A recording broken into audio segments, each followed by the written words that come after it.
Hello students, hope you all are doing good and having a great day at your home. Welcome to our YouTube channel Distancy Learning. I hope आप सभी लोगों ने अभी तक channel को like, share और subscribe कर लिया होगा. अगर नहीं किया so please do it right now.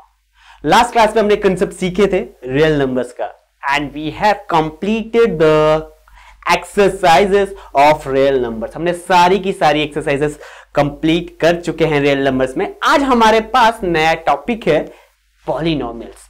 अब लोगों ने टॉपिक 9th में पढ़ा है. ओके, पॉलिनोमियल्स का मतलब क्या होता है? What is the meaning of polynomials? कई बच्चों को मिसकंसेप्शन होता है कि पॉलिनोमियल्स का मतलब होता है मैनी टर्म्स. डेफिनेटली बच्चों, पॉलिनोमियल्स डिराइव्ड हुआ है पॉली एंड नोमियल से, जहां पे पॉली का मतलब होता है मैनी एंड नोमियल्स का मतलब होता है टर्म्स. यानी जब बहुत सारे टर्म्स मिलते हैं आपस में तो पॉलिनोमियल का क्रिएशन होता है. बट वेट अ मिनट, अगर मैं आपसे कहूं x, 2, 5xy, 3x स्क्वायर, क्या ये पॉलिनोमियल्स है? अब यहां पे बहुत सारी टर्म्स तो नहीं दिख रही है बच्चों में. कॉमा का मतलब है सेपरेशन हो रहा है. कॉमा का मतलब है सेपरेशन हो रहा है. हम बात कर रहे हैं मिसकंसेप्शन की. That's mean many terms. Okay, बच्चों को कंफ्यूजन होता है कि x मैनी नहीं है, बहुत सारे नहीं है, 2 सिंगल टर्म है, 5x सिंगल टर्म है, तो ये पॉलिनोमियल्स नहीं है. सो आप सब लोग गलत हो बच्चों. पॉलिनोमियल्स का मतलब होता है मैनी टर्म्स, लेकिन ये भी पॉलिनोमियल्स है. ये सारे के सारे पॉलिनोमियल्स हैं. अब मिसकंसेप्शन 2, सर ये तो अलजेब्रिक टर्म्स है. सबका आंसर होगा सर ये तो अलजेब्रिक टर्म्स है, हमारे पास वेरिएबल्स है, हमारे पास कांस्टेंट्स भी हैं, हमारे पास कोफिशिएंट्स भी हैं. यस बच्चों, ये सारे के सारे अलजेब्रिक टर्म्स हैं. ओके, ये सारे के सारे अलजेब्रिक टर्म्स हैं और पॉलिनोमियल्स भी है. Now what is the difference between algebraic terms and polynomials? अगर पॉलिनोमियल भी है, अलजेब्रिक भी है, तो हम इसे पॉलिनोमियल ही क्यों कह रहे हैं? ये इंपॉर्टेंट पॉइंट है. अगर मैं आप लोगों से पूछूं अलजेब्रिक एक्सप्रेशन क्या होता है, तो अलजेब्रिक एक्सप्रेशंस होता है जहां पे आपके पास वेरिएबल होता है. वेरिएबल दैट्स मीन जिसका वैल्यू हमें नहीं पता. हम यूजुअली मैथमेटिक्स में अल्फाबेट्स को वेरिएबल लेते हैं. A B C D E F G H I J K L M N O P Q R S T U V W X Y Z, कुछ भी ले सकते हो बच्चों. अब जहां भी ये टर्म्स देखोगे, अपने फिजिक्स में भी आप देखते होंगे फॉर्मूलेज में, तो ये वेरिएबल्स है जिनकी वैल्यू हमें नहीं पता और हमने कोई वेरिएबल एज्यूम कर लिया है. नंबर 1. नंबर 2 आता है आपके पास कांस्टेंट. कांस्टेंट क्या होता है? जिसका वैल्यू आपको पता है. ओके, कांस्टेंट जिसका वैल्यू आपको पता है. Third one coefficient. इसमें बहुत बच्चे कंफ्यूज होते हैं कि कोफिशिएंट का मतलब क्या होता है. कोफिशिएंट होता है बच्चों आपका numerical factor of a term is known as the coefficient. तो अलजेब्रिक एक्सप्रेशन क्या हो गया? जहां पे आपके पास नंबर्स भी होंगे, वेरिएबल्स भी होंगे, कोफिशिएंट्स भी होंगे, कांस्टेंट भी होंगे और कुछ अलजेब्रिक ऑपरेटर्स भी होंगे. ये सब जहां पे मिलते हैं वहां पे आपको एक अलजेब्रिक एक्सप्रेशन मिलता है. For example 5x square plus 3x plus 9. बात करते हैं कुछ टर्म्स की. यहां पे आपके पास 3 टर्म्स है, 1 2 3. ये अलजेब्रिक एक्सप्रेशन है पूरा बच्चों. 9 यहां पे आपके पास है कांस्टेंट. ओके, 3 आपके पास है कोफिशिएंट, 5 भी आपके पास है कोफिशिएंट.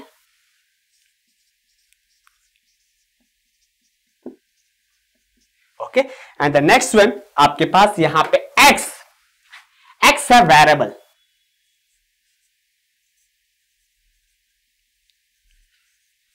ओके, आई होप आपको क्लियर हो गया कि अलजेब्रिक एक्सप्रेशन क्या होता है.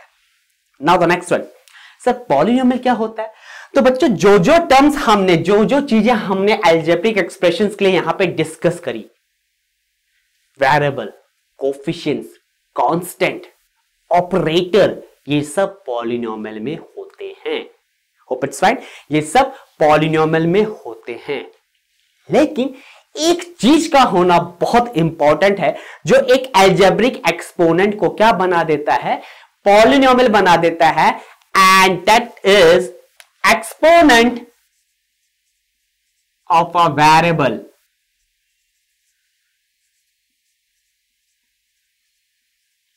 must be a whole number। Okay, ये आपके बच्चों समझने के लिए था कि क्या क्या हमारे पास पॉलिनोमियल्स में मिलते हैं, अलजेब्रिक एक्सप्रेशन में मिलते हैं। सबसे मेन इंपॉर्टेंट पॉइंट है exponent of a variable must be a whole number. Whole number क्या होते हैं, जो जीरो से स्टार्ट होते हैं और कहां पे खत्म होते हैं, इंफिनिटी पे। ओके, अब मूव ऑन करते हैं कंसेप्ट में।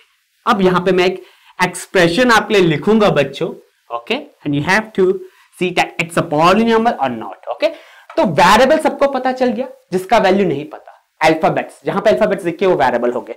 तो यहां पे एक एक्सप्रेशन लिखते हैं बच्चों, 5x square plus 3x plus 8। क्या ये पॉलिनोमियल है? अब कंडीशन क्या है, exponent of a variable must be a whole number. Sir coefficient क्या हो सकता है? कोफिशिएंट यानी जिससे वेरिएबल को मल्टीप्लाई किया जाता है। 5 कोफिशिएंट है, 3 कोफिशिएंट है, ओके, 8 कांस्टेंट टर्म है।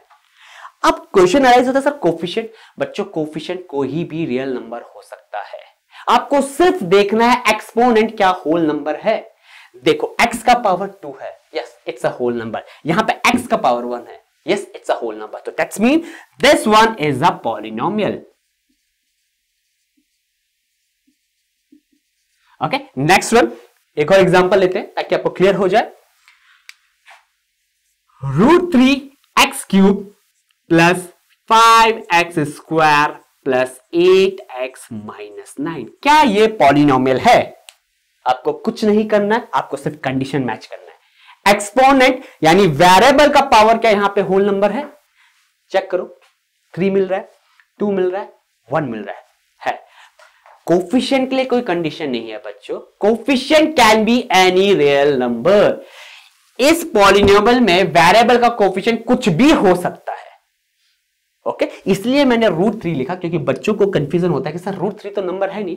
ओके, जहां पे √3 क्या सर, ये तो इरेशनल नंबर है, तो ये कैसे पॉलिनोमियल हो गया? तो बच्चों इसलिए कंडीशन है कोफिशिएंट कुछ भी हो सकता है। Okay, it can be 3 also, it can be √3 also, 0.3 भी हो सकता है, 3.10 भी हो सकता है। आपको कंडीशन क्या मैच करना है, exponent of a variable must be a whole number. Hope it's right. एक और example, 5x³ minus 2x raise to power 3/2 plus 7, क्या ये पॉलिनोमियल है? I want you all to post your answers in the comment box. क्या ये polynomial है बच्चों? Condition exponent of a variable must be a whole number. यहां पे देखा 3 है, यहां पे देखा 3/2 है। 3/2 तो होल नंबर होता नहीं है। क्या 3/2 होल नंबर होता है? नहीं, ये रेशनल नंबर है बच्चों, p/q के फॉर्म में। हमें पता है होल नंबर तो नॉन नेगेटिव इंटीजर्स होते हैं, 0 1 2 3 4 5 6 7 8 9 10। ओके, लेकिन यहां पे तो 3/2 आ गया, that's mean it's not a polynomial. ये आपका पॉलिनोमियल नहीं होगा। ओके, होप इट्स फाइन, ये आपके पास पॉलिनोमियल नहीं होगा। क्लासिफिकेशन की बात करते हैं।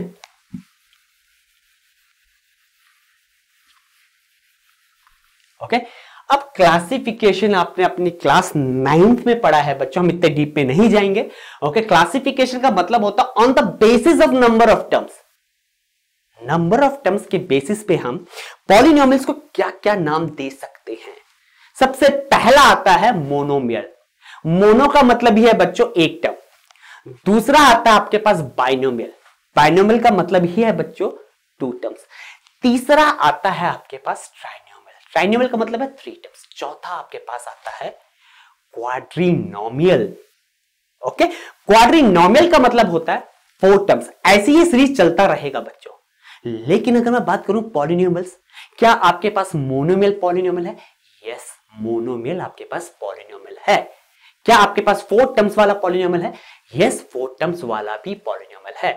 तो क्लासिफिकेशन के according, classification of polynomials,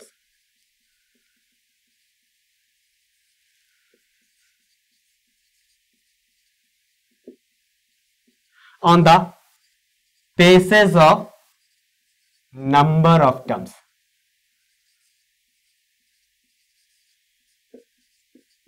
number of terms के बेसिस पे क्या क्लासिफिकेशन होता है? सबसे पहला, मोनोमियल, एक ही टर्म होना चाहिए।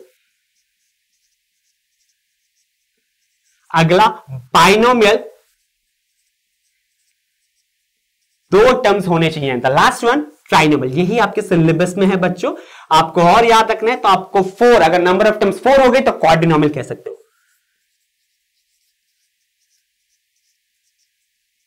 Okay, hope it's fine. आप क्वाड्रिनोमियल कह सकते हो अगर नंबर ऑफ टर्म्स 4 हो गए। टर्म्स कैसे गिनते हैं? आपको सिर्फ प्लस और माइनस देखना है। जितने प्लस माइनस के साइन होंगे, सेपरेट कर रहे होंगे जो टर्म्स को, ओके, जो सेपरेट कर रहे होंगे टर्म्स को, वो साइन देखने हैं। और सेपरेट टर्म्स को कौन करता है? सिर्फ एडिशन एंड सब्ट्रैक्शन, मल्टीप्लीकेशन और डिवीजन एक टर्म बना लेता है बच्चों। तो आपको सिर्फ एडिशन और सब्ट्रैक्शन ही देखना है। तो मोनोमियल का एग्जांपल लिख रहा हूं बच्चों आपके लिए यहां पे, 5x, 3x square, minus 2x square, minus 11xy, ये सारे के सारे आपके मोनोमियल है। नंबर ऑफ टर्म एक ही है। अगर मैं पूछूं एक टर्म क्या? 5x। नंबर ऑफ टर्म्स एक ही है। एक टर्म क्या है? 3x square. Number of term एक ही है, वो टर्म क्या है? Minus 2x square. Similarly binomial में मूव करते हैं। मैं कॉम्प्लिकेटेड एग्जांपल्स लिखने वाला हूं बच्चों ताकि आपके सारे डाउट्स क्लियर हो जाए। बाइनोमियल में एग्जांपल लेते हैं, माइनस 2x प्लस 2, दो ही टर्म है। ओके, सबसे पहला टर्म क्या है? क्या आप 2x कहोगे? नहीं, माइनस 2x है। दूसरा टर्म क्या है? 2 है। तो यहां पे टोटल नंबर ऑफ टर्म्स कितने हो गए? 2 हो गए बच्चों, 1 and 2। साइन कौन सा सेपरेट कर रहा है? प्लस। ओके, तो एक ही साइन सेपरेट कर रहा है तो नंबर ऑफ टर्म्स 2 हो जाएंगी। दो साइन सेपरेट कर रहे हैं तो नंबर ऑफ टर्म्स 3 हो जाएंगी। तो यहां पे और एग्जांपल ले लेते हैं, 5x cube minus 11x। Okay, one more concept बच्चों, एक और कंसेप्ट समझते हैं यहां पे। वो टर्म्स आपकी अनलाइक होनी चाहिए। ओके, अगेन 9th का कंसेप्ट है, I hope you are aware of like और अनलाइक टर्म्स क्या होती हैं। एक जैसा बच्चों, ओके, जो एक जैसे दिखते हैं वो लाइक टर्म्स होती है। आप 2 डेयरी मिल्क की चॉकलेट्स उठाओ 20 रुपीज वाली, दोनों एक जैसे दिखेंगी, दोनों लाइक टर्म्स है। अगर आपने डेयरी मिल्क उठा ली और let's say KitKat, okay, dairy milk और किटकैट दोनों अलग अलग दिखेंगे, दोनों अनलाइक है। तो लाइक टर्म्स क्या बच्चों? जो एक जैसा दिखेगा। क्या 5x 3x स्क्वायर के तरह दिख रहा है? नहीं। क्या 3x square minus 2x square के दिख रहा है? यस। आपको लाइक टर्म्स कैसे देखना है बच्चों? जिनके वेरिएबल सेम होंगे विद सेम एक्सपोनेंट। ये डेफिनेशन होता है लाइक टर्म्स का। अगर आपका वेरिएबल सेम है विद सेम एक्सपोनेंट तो आप कह सकते हो लाइक टर्म्स है। ओके, तो लाइक टर्म्स में आप कुछ यहां पे लिख रहा हूं आपके लिए, like terms. Okay, 5x 3x 2x, ये सारी लाइक टर्म्स है। ओके, दूसरी सेट ऑफ लाइक टर्म्स लिख रहा हूं, माइनस 2x क्यूब, यानी x क्यूब होना चाहिए, 8x cube, 3x cube. Okay, तो लाइक टर्म्स का मतलब होता है वेरिएबल भी सेम होना चाहिए और आपके पास एक्सपोनेंट भी उसका सेम होना चाहिए। अनलाइक में वेरिएबल या तो अलग अलग हो जाए या वेरिएबल आपका सेम हो, पावर उसका अलग अलग हो। वेरिएबल सेम हो, जैसे for example minus 5x square और 2x क्यूब में वेरिएबल सेम है। ओके, माइनस 5x स्क्वायर और 2x क्यूब में वेरिएबल सेम है, लेकिन दोनों अलग अलग टर्म्स है, पावर अलग है। यहां पे देखो आप, मैंने 5x क्यूब लिया है और 11x लिया है, आप इन्हें सब्ट्रैक्ट नहीं कर सकते क्योंकि यहां पे पावर 3 है, यहां पे 1 है, तो ये अनलाइक टर्म्स है। तो आपको ध्यान रखना है बच्चों, बाइनोमियल में 2 अनलाइक टर्म्स होनी चाहिए, ट्राइनोमियल में 3 अनलाइक टर्म्स होनी चाहिए। क्लियर? तभी आप ट्राइनोमियल कहोगे। Hope it's fine. कई बार क्या होता है, ऐसा मिल जाता है क्वेश्चन, 5x प्लस 3x, आप इसे क्या कहोगे? अब कंसेप्ट क्या है माइंड में कि सर सेपरेट करने वाला तो प्लस है, 5x और 3x को सेपरेट करने वाला प्लस है, तो ये आपके पास यहाँ पे नंबर ऑफ टर्म्स 2 होकर बाइनोमियल है। रॉन्ग, ये बाइनोमियल नहीं है बच्चों, ये मोनोमियल है। 5x प्लस 3x आपको क्या देगा? 8x। इसलिए ये इंपॉर्टेंट है अनलाइक टर्म्स का और लाइक टर्म्स का कंसेप्ट समझना। Hope it's fine and clear to all. Okay, unlike terms क्या होती हैं? या तो सेम वेरिएबल हो और उसके साथ पावर अलग हो जाए।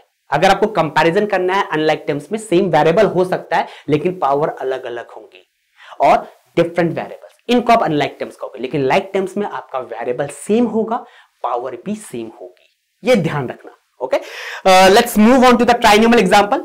3 अनलाइक टर्म्स लिखने वाला हूं बच्चों में, यहां पे 3 अनलाइक टर्म्स लिखूंगा यहां पे। 5x³ okay plus 2x² minus 8, तीनों की तीनों अनलाइक टर्म्स है। देखो 8 तो कांस्टेंट हो गया, x का पावर यहां पे 2 है और x का पावर 3 है। टोटल नंबर ऑफ साइन जो सेपरेट कर रहे हैं वो कितने, 2, प्लस और माइनस, तो यानी टोटल नंबर ऑफ टर्म्स कितनी होंगी, 3 होंगी। ऐसे भी आप कंसेप्ट को समझ सकते हो। और दूसरा एग्जांपल यहां पे आप ले लेते हैं, minus 8x raise to the power 4 plus 3x³ minus 20। देखो टर्म्स सेपरेट कर रही हैं, जो टर्म्स को जो सेपरेट कर रही हैं वो कितने साइन है, यहाँ पे 2 ही साइन है बच्चों, प्लस और माइनस। टर्म्स पूछूं आपसे कितनी है, 3 है। एक है minus 8x raise to power 4, फिर 3x² एंड देन माइनस 20। तो सेपरेट कर, minus 8x raise to power 4 किससे सेपरेट हो रहा है, प्लस 3x³ किससे सेपरेट हो रहा है, माइनस। तो 2 साइन है तो टोटल नंबर ऑफ टर्म्स 3 हो जाएगी। ऐसे आप क्वाड्रिनोमियल में भी ले सकते हो, 8x³ plus 7x² plus 9x minus 20। यहां पे नंबर ऑफ टर्म्स 4 है, 1 2 3 4, तो ये हो जाएगा क्वाड्रिनोमियल। और इन सबको हम पॉलिनोमियल भी कह सकते हैं। I hope it's fine and clear to you class. तो यहां पे आपको कंसेप्ट समझ में आ गया कि पॉलिनोमियल्स क्या होते हैं, क्लासिफिकेशन क्या होता है on the basis of number of terms. So that's all from my side. So please like, share and subscribe our channel Distance E-Learning, and we are going to meet soon in the next concept.